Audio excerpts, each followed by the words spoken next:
Okay, so this week we're going to do things a little bit different. We're going to do 8.1 and 8.2 on Wednesday and Thursday, and we're going to do 8.3 and 8.4 today and tomorrow.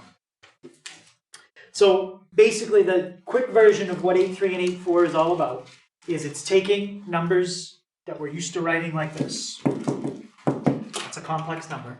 Writing it in a different way that allows you to do some things faster. Okay? That's 8.3 and 8.4.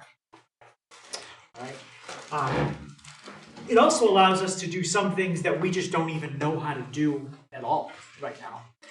Like if I said to you, find the cube root of that number. We don't know how to do that right now. That's something we've never even studied. All the other things that we learn, you can do them what I'm going to call the old way. It just takes a while. This is one of the things that I'm not even sure how to do this problem this way. The only way I know how to do it is to rewrite it in what I'm going to call the new way, which is what I'm going to teach you today. So just a reminder of what a complex number normally looks like. It's written a plus bi, where a is your real part, b is your imaginary. Okay, we did that way back in chapter 2. You did that in algebra as well. So a is the real, b is the imaginary.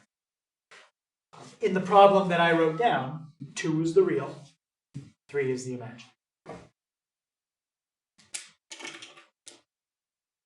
So another way that we can represent a complex number is to graph it. It's very, very easy to graph a complex number. If that was your complex number, and you know how to graph a comma b, like if you know which direction to go for positive and which direction to go for negative, then you could graph a complex number right now, just thinking of it this way. Real number, comma, imaginary.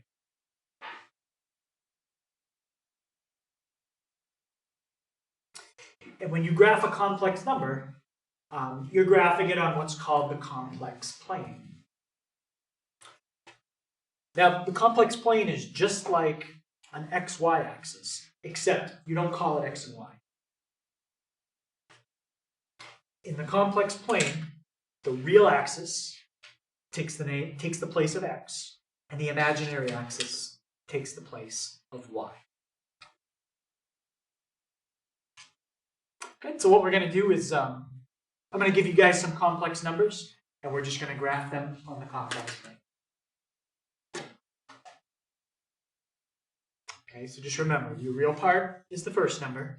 Imaginary part is the number in front of the I, just the number.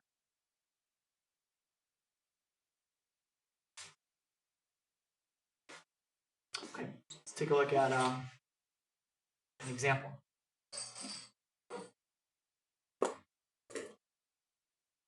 All right, so first one I'm going to graph is -4 minus 2i. Does everybody have the complex plane stuff so I can scroll up? Okay. All right, so let's see if we can graph it. Eric, what's the real part of that number? -4. -4, which means we're going to go 4 to the left, right? And how about Nikira? What's the imaginary part? -2. So that means you're going to go to -4 on the real, -2 on the imaginary. So 4 left, and then 2 down. And that's it. That's how you graph the point. -4 minus 2i. The important thing I want you to be able to get from that is it's in quadrant 3. What's really going to matter is the quadrant that these are in for what we're going to do. Let's look at this one. -2 plus 3i. So Chris, starting at the origin, how would you graph -2 plus 3i? Go 2 left. Yep, 2 left. 3 up. 3 up. Perfect. And that is -2 plus 3i. All right, how about 5i? Sam, how would I graph 5i?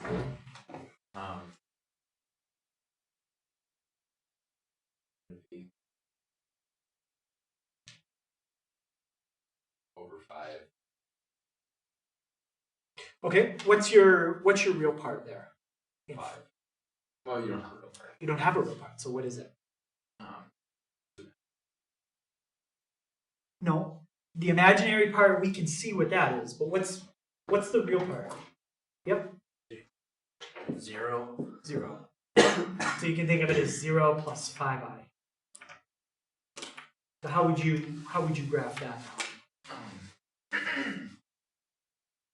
It would just be up 5. Up 5.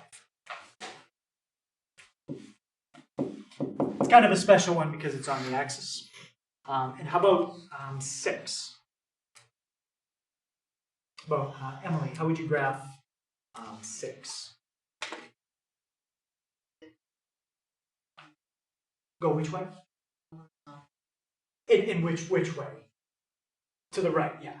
So think of 6. 6 plus 0i, there is no imaginary part. Okay. Any questions on graphing a complex number in the complex? So today is a lot of things like this. There are a lot of simple things, but there's a lot of them. Okay, so this is the first thing. All right.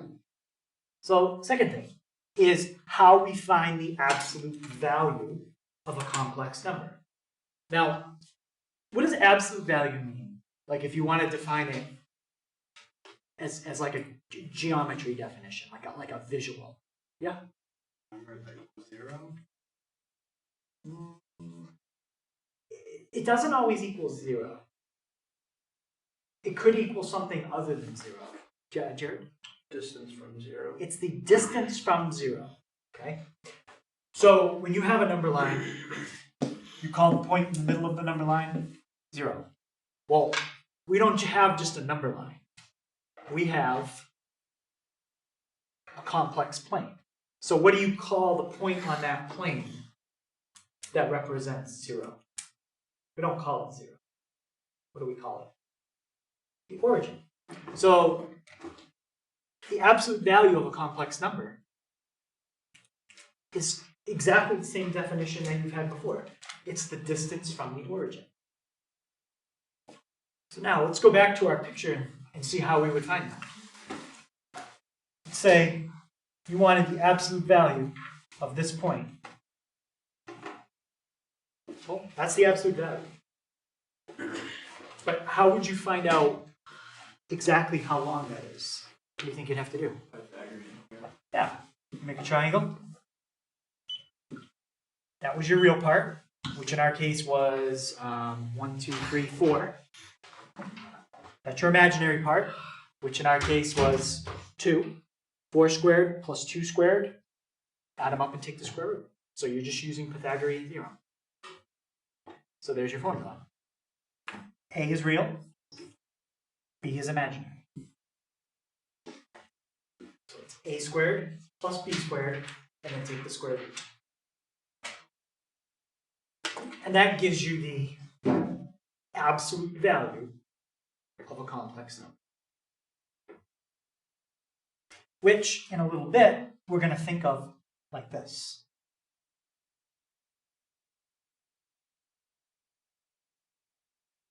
What does that distance represent now? It's not just the absolute value of a plus bi, but it's the radius of that circle. So it's very important in a little bit that we think of that number as a radius. That's what you're really finding. You're finding the radius of a circle. But you don't have to think of it that way right this second. Okay, so let's find the absolute value of 3 plus 4i. So start out with your square root. And Caleb, what's going to be the first thing under my square root? 3. Yep. And what do you do with it? Add 4i. You're going to add something, not that, but you are going to add something, but you have to do something else to the 3 first. Square plus. And now what are we going to add to it after that? 3 squared plus, yep, 4 squared. 4 squared. The I is not part of this at all.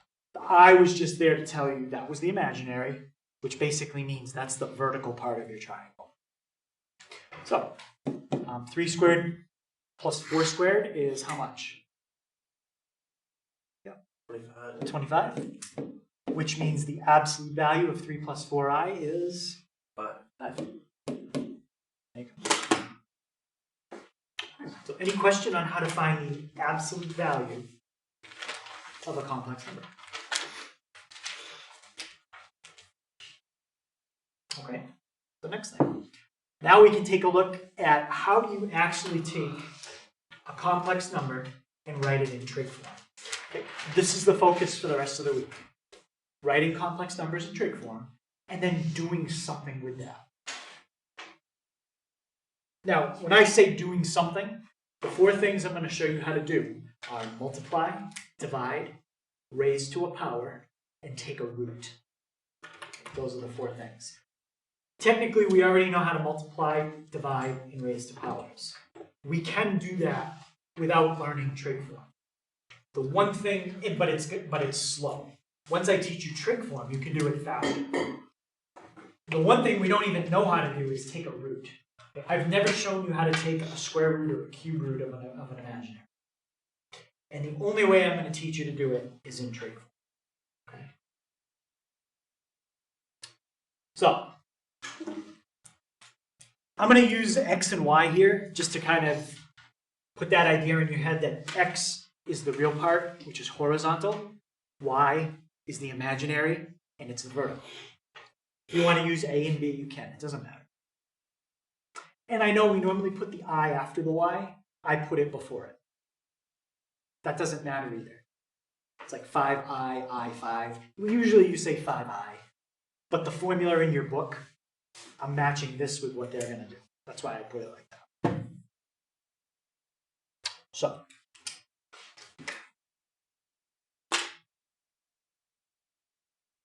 there's a complex number graphed just the way I showed you, assuming x and y were positive. So we went right x units and up y units. So if you write a number with a real part plus or minus an imaginary part, that's what we call standard form. This is standard form. Okay, I'm going to call that the old way. Now we're going to learn the new way, which is trig form. Trig form does not have an x and a y in it. Trig form has these 2 things. It has r. And r is the radius of the circle. And we just practiced finding r when we did the absolute value of a complex number. So we kind of already have an idea how to do that. And the other thing you need in trig form is an angle, theta.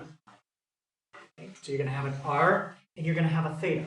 Theta is the angle from here to there. That's your theta. It's the angle that the hypotenuse makes with the x-axis. Okay, so you're going to be given the x, you're going to be given the y. Your goal is to figure out the r and the theta. So let's start with x. You're going to be given that, and you're going to have to find that and that. So which trig function? Well, let's just start with the names. What's the name of the side across from the 90 from the perspective of theta? What do we call that side? This side is hypotenuse. What do we call the side that's x? That's adjacent. And we're not using y yet. We will in a little bit. But Nikira, what do we call the side that's y? Opposite. Okay, so we're starting with x. X is adjacent. R is hypotenuse. Which trig function has adjacent and hypotenuse in it?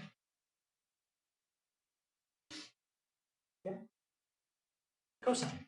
Cosine equals adjacent over hypotenuse. Now, what I want to get is a formula for x. And once I get that formula for x, whatever you put inside that box, we're going to substitute it in right there. So, based on the equation up above, what would x equal?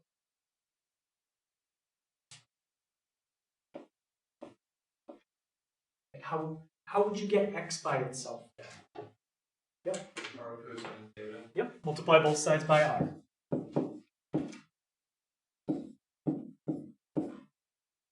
So you just came up with a formula that allows you to change x into r's and thetas. Now we need to do the same thing for y. Okay. So y, you might have already guessed, uses the trig function sine. And Emily's sine is what over what? Opposite over hypotenuse. Okay. Now I'm going to do the same thing I just did. And I want to get a formula for y. And once I have that formula, I'm going to put that right there. And that's basically going to give you what we call the trig form of a complex number. So it's all based off of a triangle. What would y equal? Here? R sine theta. So now take what I just copied down what we had up above. Take x plus iy and make those two substitutions. X is r cosine theta, and y is r sine theta. The plus and the I stay right where they are. Nothing happens to those. Now, you've got two terms there. That's a term. That's a term. Besides the argument to the sine and the cosine, what else do they both have in common?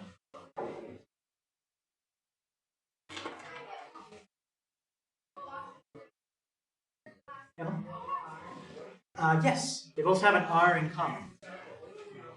So when two things have the same thing in common, you can factor it out, and that is the trig form of a complex number.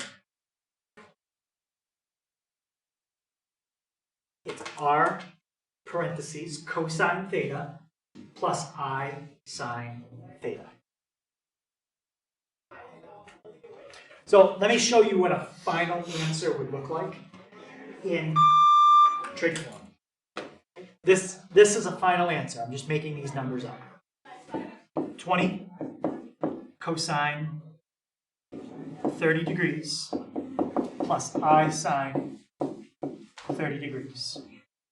What I just wrote in red would be a final answer to a problem. There'd be nothing else to do. You don't distribute the 20, you don't do out the cosine of 30, you stop right there. That's a final answer.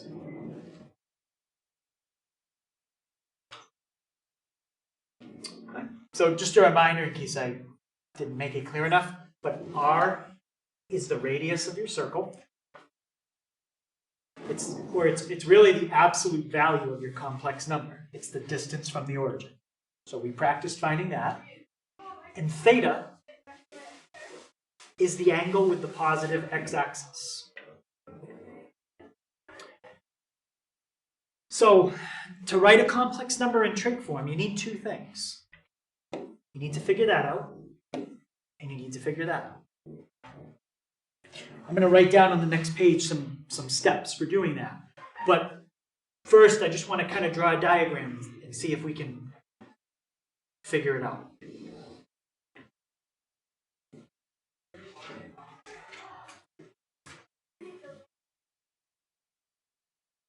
Okay.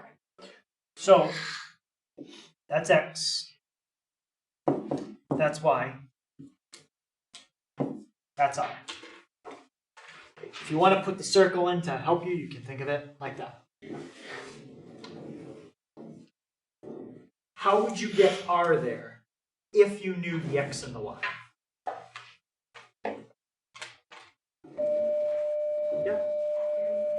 we just talked about that. We used the letters A and B, now we're using X and Y, same thing. Okay. I'm not writing this very nice and ordered right now because I'm going to put this all on the next page very nicely. Okay, but you use Pythagorean theorem to get R. And now, what trig function would you use to figure out theta if you knew X and Y? Sine, cosine, or tangent? You'd use tangent. Now, it wouldn't just be tangent, because if you use tangent, you get this. Which again, I'm going to write this down very nicely on the next page. Okay. Tangent theta equals y over x. I want theta. I don't want tangent. So how do you get rid of tangent? Yeah. So we're going to take the inverse tangent, or arctangent of each side. And there is a formula for theta. So when I write it down on the next page, now you know where it comes from. It comes from using the opposite and the adjacent, which has to do with tan. Okay? So let's write this down nicely. So to find R, you guys already got that. Use Pythagorean theorem. Now, here's where the graphing part that I showed you at the beginning is going to tie in to this. To find theta, you actually use a different formula depending on the quadrant that you're in.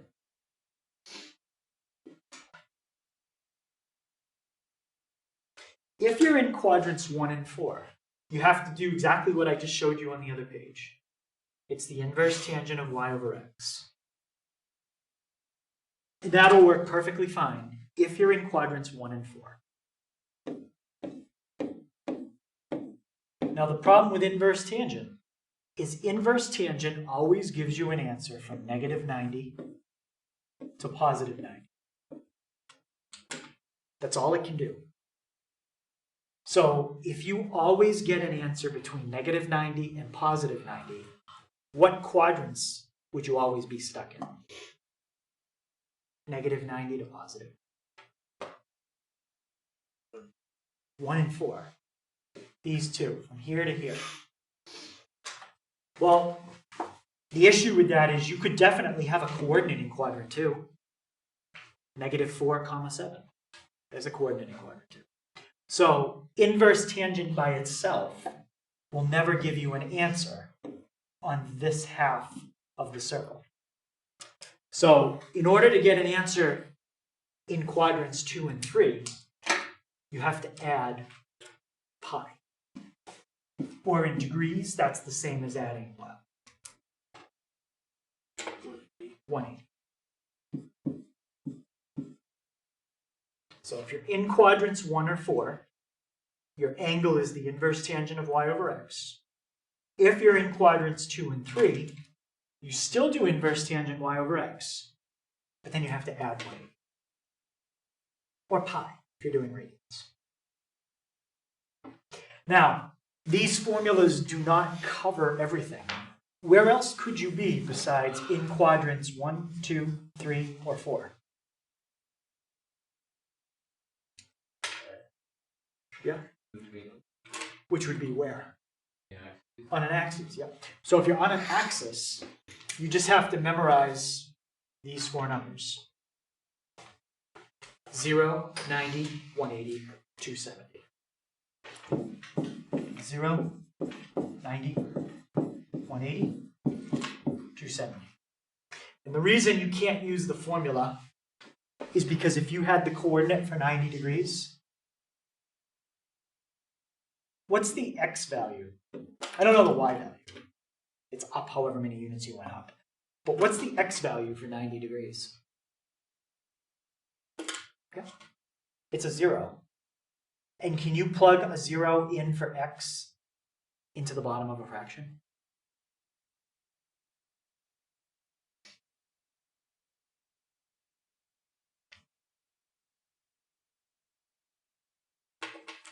What do you think?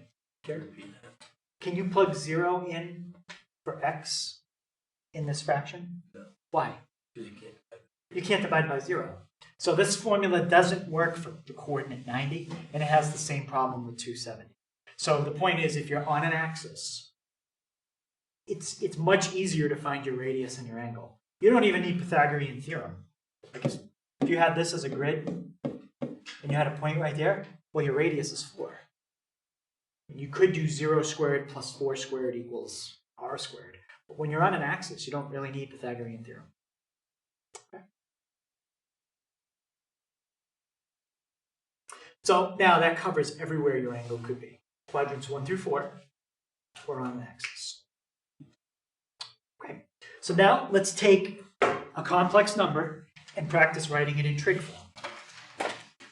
This is the first step to using trig form to do any of the 4 things I told you about today.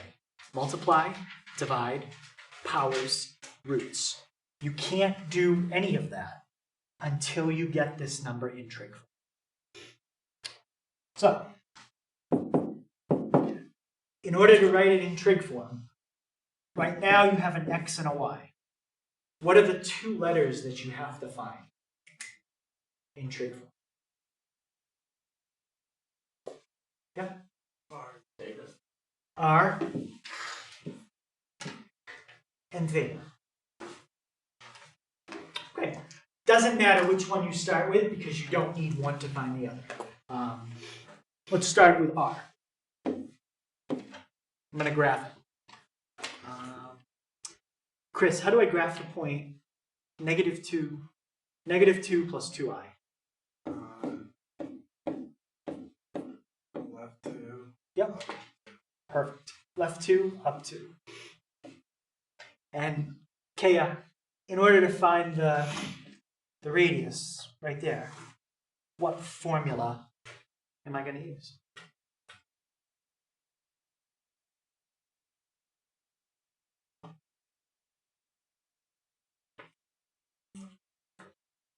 So what shape do you have there? Triangle. How long is the bottom side? 2. And what's the height of the triangle? 2. So if the base is 2 and the height is 2, now you're solving for the third side. You know what formula you would use now?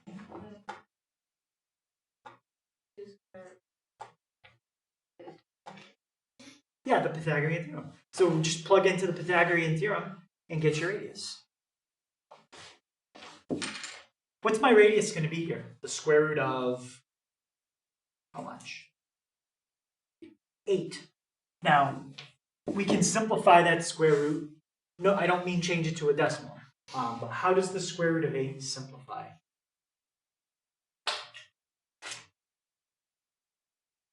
Emma? Yep, you can think of it as the square root of 4 times the square root of 2. And the square root of 4 is 2. So when we write our final answer in a minute, that's my radius. Okay, next thing I need is my angle. Sam, what quadrant is that point in that we just graphed? Quadrant 2. Quadrant 2. And what's my formula to find the angle if I'm in quadrant 2? And let's do it in degrees, not radians.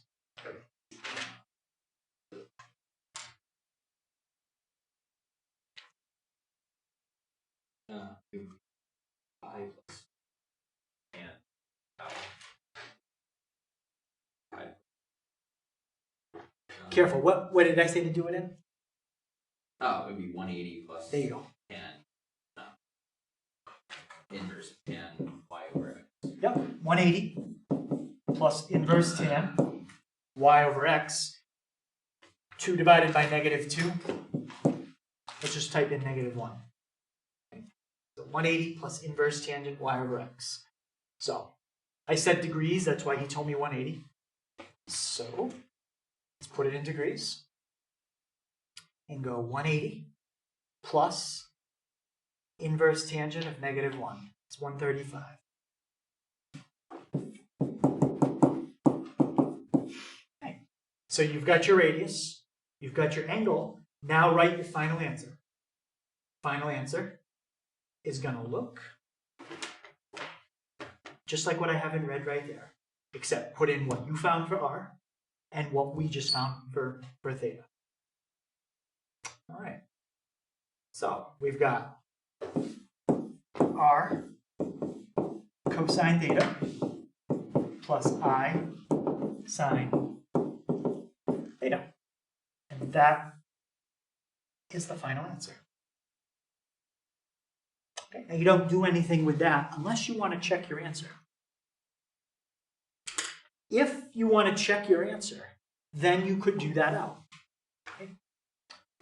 Watch what happens if I take 2 root 2 and multiply by cosine 135. I'm going to distribute it. Okay, I'm not going to write it down because that's the answer to the problem. We're done. But if you wanted to check it, 2 square roots of 2 times cosine 135. What did I just get? Yeah, that's x, -2. You just got that back. Right? Now, if I took 2 root 2 times sine 135, what do you think I would get? Or 2. I would get this right here. I would get 2. Okay? And then you'd have an I next to it on the end. So if you distribute that back out, you're changing it back to what you started with. Okay. Any questions on that? Okay. So now I've shown you guys how to write complex numbers in trig form. We can finally see what it's useful for. So we're going to study 4 things between today and tomorrow. How to multiply, how to divide. We're going to do those 2 today, very easy. How to raise to a power. We're going to do that tomorrow, pretty easy. And then we're going to take a root. That's hard. Right? There's a lot of steps to it. Okay, but that'll be tomorrow. So I'm going to show you really quick how we would divide 3 by 5 plus I the old way. Okay? This is what we did maybe back when we started quadratic formula and we were learning about complex numbers. Okay, so I'm going to show you how to divide this the old way. This is not the new way. This is standard form. So the old way, step 1, you had to remember what the conjugate is, which in this case is 5 minus I.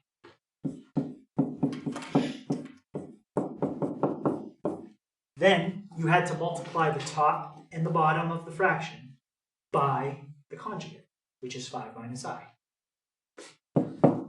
Now you need to distribute all of that out. So Eric, if you distribute the 3 out in the top, what do you get? 15 minus 3i, or 5. Yeah, let's write it like that. So 15 minus 3i. Now we got to distribute out everything in the bottom, but it's 2 terms times 2 terms. So what's the word that we use to try to remember how to do 4 of them? Yep. Foil it. Now you got to foil it, right? So you get 5 times 5, which is 25. And Nikira, what's 5 times negative I? -5. And what's 5 times positive I? +5. And what do you get if you combine the 2 things you just said? 0. 0. So when you FOIL conjugates, the outer and the inner don't matter. They always cancel. And then the last thing we got to do is I times negative I. Well, what's a positive times a negative? Negative. And what's I times I? I squared. All right, now we got to keep going. So doing it the old way, this just takes forever. So we got 15 minus 3i. Now we have to remember something else. I squared is really what number? Negative 1. So really what you have in the bottom here is 25 minus 1. So what number is really in the bottom? 26. And that's the whole reason of multiplying by the conjugate, because it cancels the I from the bottom. That's why you do it. Now, you're pretty much done, except that's not standard form. This is standard form. Real part minus imaginary part. So 15/26 minus 3/26. So all kinds of stuff you have to remember if you want to divide complex numbers the old way. Conjugate, distributive, FOIL, change I squareds to -1, combine like terms, separate into two fractions. Old way. Any questions on old way? Alright, so now, the new way. So first of all, the new way is assuming you have numbers in trig form. If you don't have numbers in trig form, then it might work better just doing it the old way.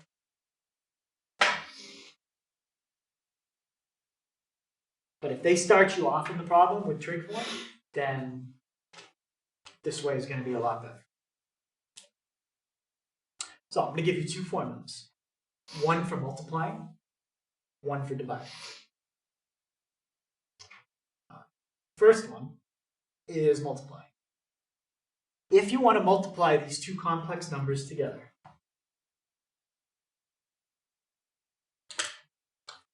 all you have to do, and this is going to take the place of the conjugate, the foiling, the I squared, all that stuff's going to go away. There's only two things you have to do. Take the two radii that you're given, multiply them together. That's half the problem. Take the two radii, multiply. The other half of the problem, take the two angles and add, and you're done. That's it. So that takes the place of all the foiling and all that other stuff. You're just multiplying the two radii together, and you're adding the two angles together. Now, based on that, what do you think the formula for division is? What do you think you'd do with your radii?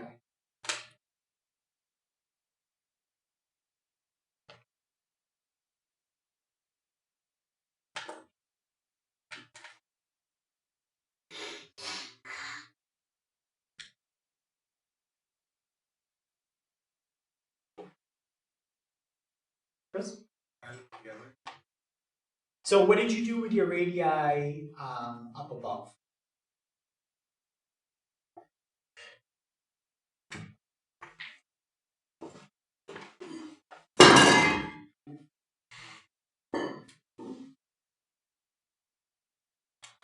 What did you do with your radii up above?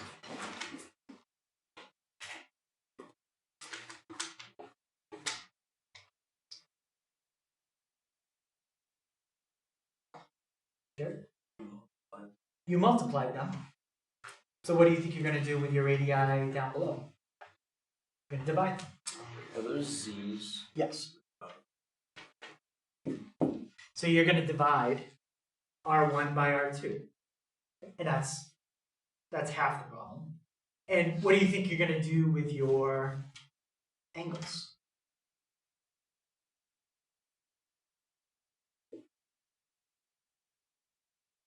Yeah. You're going to subtract them. So, I mean, we didn't prove anything about that. We were just kind of looking at the formula up above and maybe guessing at what would happen down below. But that is what happens. Okay? So instead of having to FOIL and do the conjugates and all that stuff, you're going to take your two radii, you're going to divide them, and you're going to take your two angles and subtract them.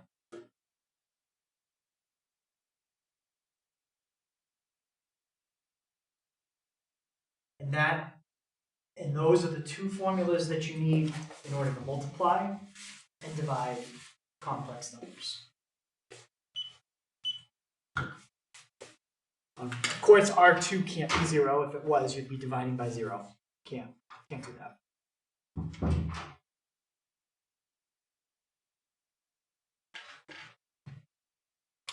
Any questions on those two formulas?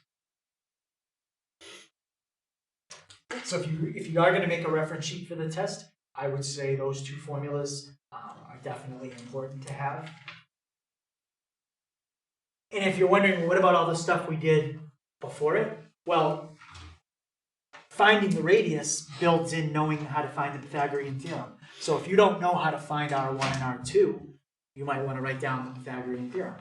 If you don't know how to find theta, you might want to write down inverse tangent y over x. Okay, so anything that you need to do these two formulas, write that down as well. Okay, that's what's important.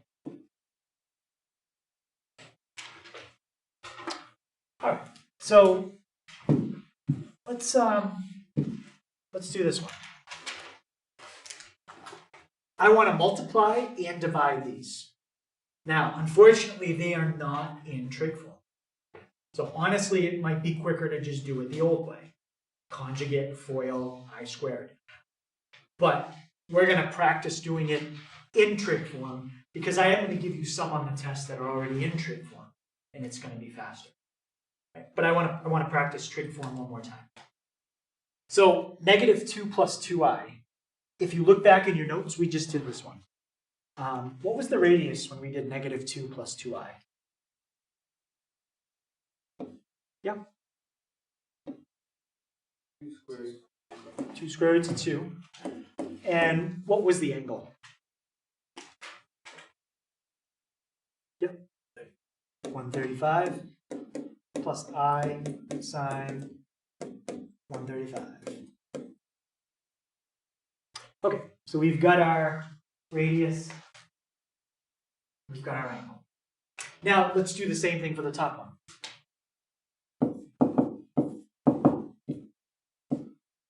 Okay. So Z1, the sides of your triangle are 3 and 4. What would your radius be? For Z1, it would be 5. Okay, I picked that one to make it come out to a nice number. 3 squared is 9. 4 squared is 16. Add them up, you get 25. And then take the square root. How about, Jacob, what quadrant is 3 plus 4i? Quadrant 1. Yep, quadrant 1. And what's the formula to get theta if you're in quadrant 1?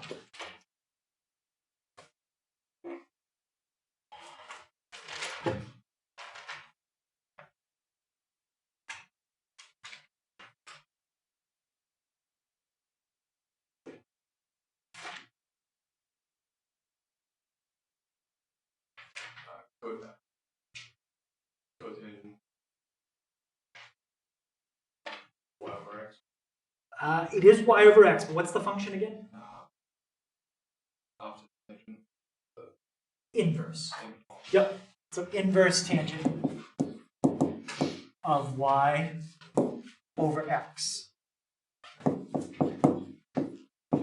Okay, we're just going to round that off. Okay, so inverse tangent of 4/3.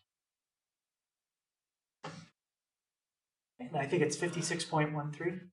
Yep, 56.13 or 53.13.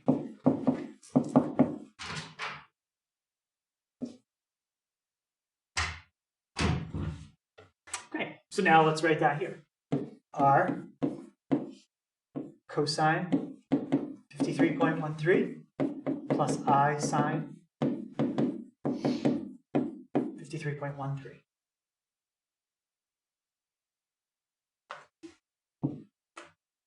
Okay, now we're ready to do the quick part, which is multiply those and divide those.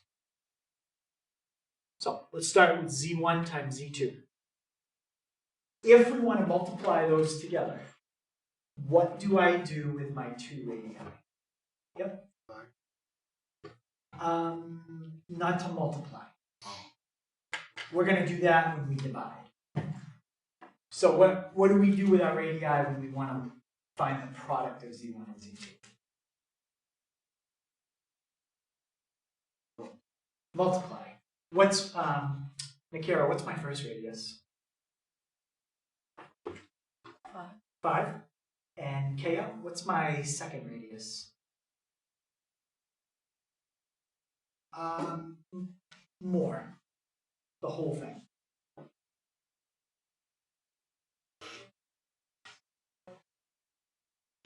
Two 2 square root of 2. Yep. So it's 5 and 2 square roots of 2. So multiply those together. So 5 times 2 square root of 2. We'll come back to that in a second. And Emily, what do I do with my angles?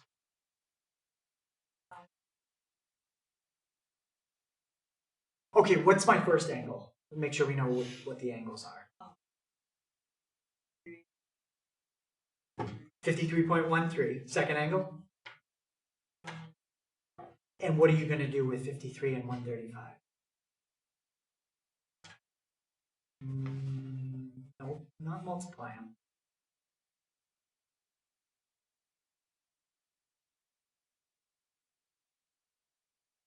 Chris? Add them. Okay, we're going to add them. So 53.13 plus 135. Okay, 188.13.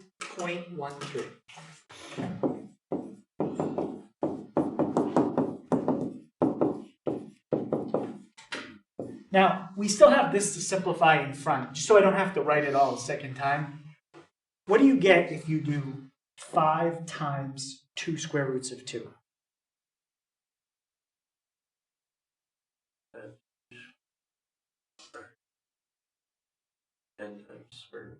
10 times square root of 2. So we can just simplify that to 10. And that's your final answer. Okay. So 10 square roots of 2. Cosine 188 plus I sine 188.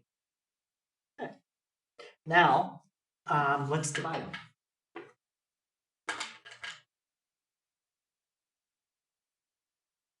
So Sam, what am I going to do with my 2 radii this time? You would divide them. Divide them. What's my first radius? 5. 5. And my second radius? 2 pi. Sorry. 2 square root. Yep. 2 square root of 2. So you know what I'm going to do off to the side? I'm going to write that off to the side. Because technically we can't leave it like that. What's wrong with that? I mean, everything he told me was correct. It's just now because of what he said, we have to do something else. Yep. There's a square root on the bottom. So how do you fix having the square root on the bottom? Yep. Times by square root. Times it by itself. So what would you put right here? 2 square root 2. Just square root of 2. Yeah, square root 2. So you just have to multiply by the square root. The 2 can just stay right where it is. So that gives you 5 square roots of 2 in the top. And what's 2 times the square root of 2 times the square root of 2? 4.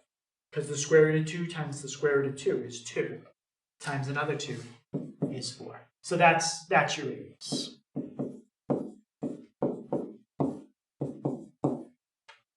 Five root 2 over 4. Cosine. Now, what do I do with my angles this time?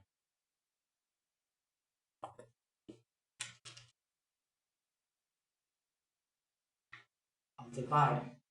So what do you do with the 2 angles? Subtract it. So 53.13 minus 135. So that gives me an angle of negative 81.87 plus I sine negative 81.87.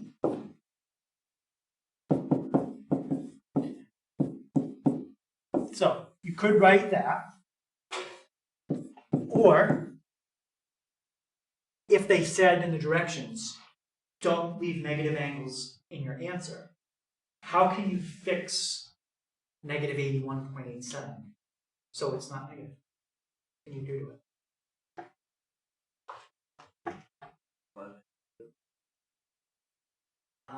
You can't multiply an angle. Add what b. Add what?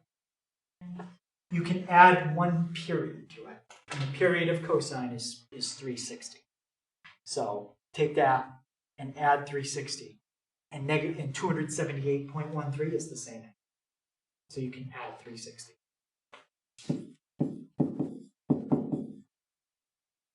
Now, there was nothing wrong with the negative answer there. It's only if the directions said, don't leave negatives in your answer. Okay?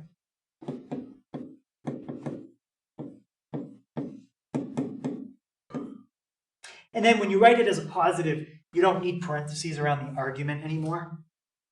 It's just it looks kind of weird if you don't put parentheses there, because then it kind of looks like cosine minus 81.87, which is just strange looking.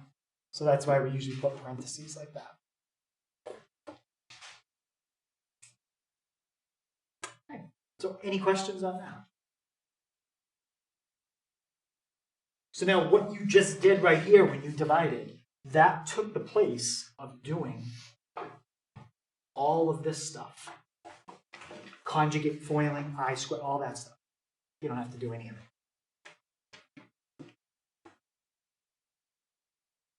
Okay, any question on that? All right, so let's take a look at the last problem. So, you know what, I'm going to give you guys maybe, give you like 3-4 minutes and see if you can figure that one out.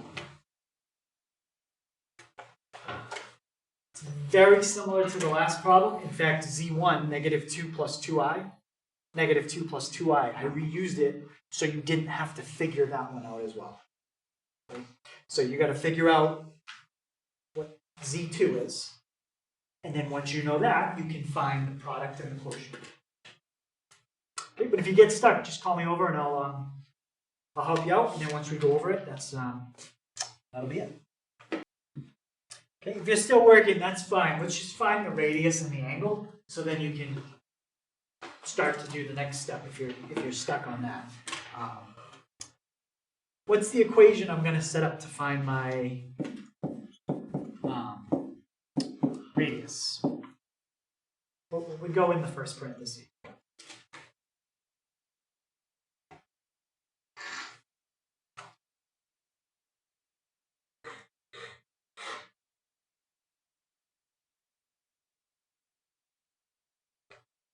Well, kid, what would go in the first parenthesis? 3. And what would go in the second parenthesis? Chris? 3 square root 3. Yep. I. And then what do we do with each one of those if we're plugging into Pythagorean theorem?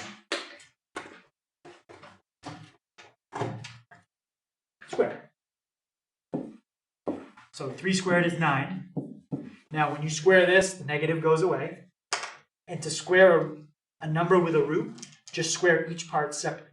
So what's 3 to the second power? 9. What's the square root of 3 to the second power? How much? 9. So the square root of 3 squared. Just 3. What's 9 times 3? 27. So that's what you get when you do that. 9 plus 27 gives me 36. So that means your radius would be 6. So 6 cosine, leave room for your angle, I sine, and then leave room for your angle. Now, Jared had asked me the quadrant. Did you figure out what quadrant this point is in? Yeah. Which quadrant? Would that be 4? Yep, it's quadrant 4. And what's the formula to find theta if you're in quadrant 4? Yep. Inverse tangent of y over x. Yep, inverse tangent of, which one of those is y, Jared? The 3 times the square root of 3. With the negative. Yeah. So negative 3 square roots of 3 is your y. And what's your x? 3. So what I can do is just simplify it before I type it in. It's the negative square root of 3. So negative square root of 3. And that gives me an angle of negative 60. Let's just write it as a positive. What's negative 60 the same as? 300. Yep.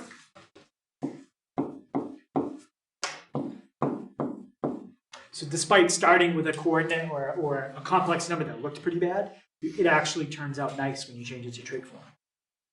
So now from there, see if you can finish it up and multiply them together and divide them. Okay, so let's take a look at how we finish it up. So we've got Z1 and Z2 in trig form. So now we're ready to use our formula. Okay. What do I do, Eric, what do I do with my 2 radii? Multiplying. So that's going to be 12 square roots of 2. You can leave it just like that. 12 square roots of 2. Now the last thing I need is my angle. So, Jacob, what am I going to do with those 2 angles to get my final answer? Yep, we're going to add them up. So we get 435 once we do that. But 435 is bigger than we want it to be, so what could I subtract from that? 360. Could subtract 360. You generally always want your angle between 0 and 360. So that's 75 degrees.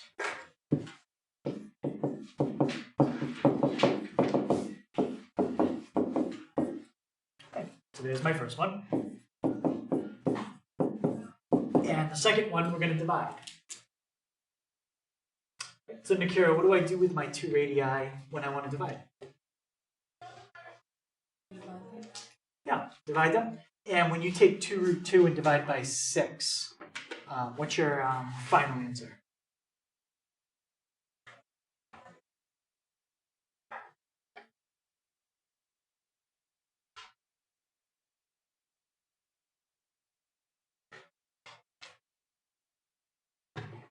Is there anything there that you can reduce?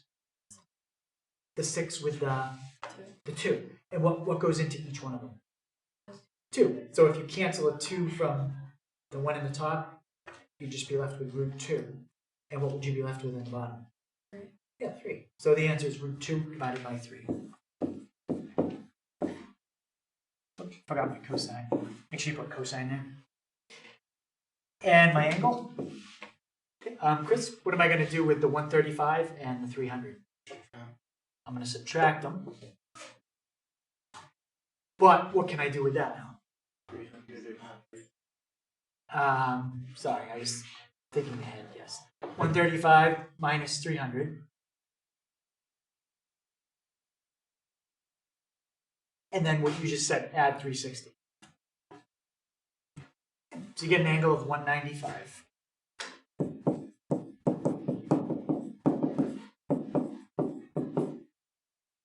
Now, for today, we're just going to leave it like that.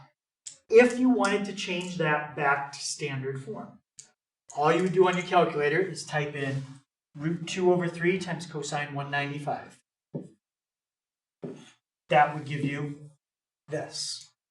Type in root 2 over 3 times sine 195. That would give you that. And then you would have standard form. I don't know if it would be a plus or a minus here. Depends on if that came out positive or negative. Sine in the third quadrant, that's going to be negative. So that would end up being negative. Okay, so we'll practice a little of that tomorrow, just distributing that up. Okay, so that's it for today. So the homework on page 450. We'll go over that tomorrow. Don't forget, I am after school Thursday if you need to stop by for any extra help.